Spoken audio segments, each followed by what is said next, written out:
नमस्कार मित्रांनो, मी आरती. आज आपल्यासाठी व आपल्या मुलांसाठी भाषेच्या पेटीतून काही मजेदार शब्द घेऊन आले आहे.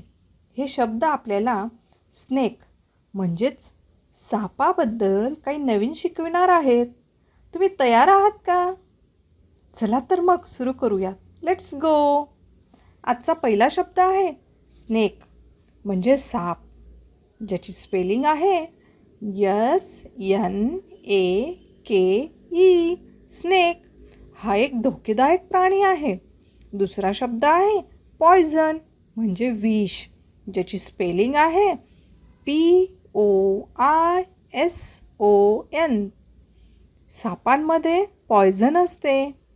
तिसरा शब्द आहे फँग म्हणजे टोकदार दात, ज्याची स्पेलिंग आहे FANG. साप आपल्या फँगचा उपयोग चावा घेण्यासाठी करतो.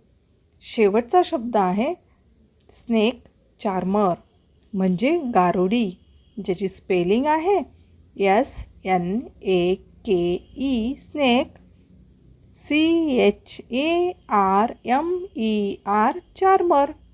माझ्या घराजवळ स्नेक चार्मर राहतो. तर लक्षात ठेवा, आजचे 4 शब्द आहेत स्नेक, पॉयझन, फँग, चार्मर.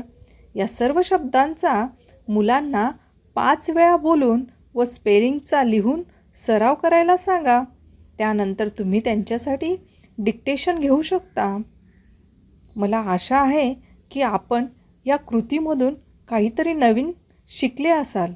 पुढील कृती मिळेपर्यंत आपली व आपल्या कुटुंबाची काळजी घ्या. धन्यवाद.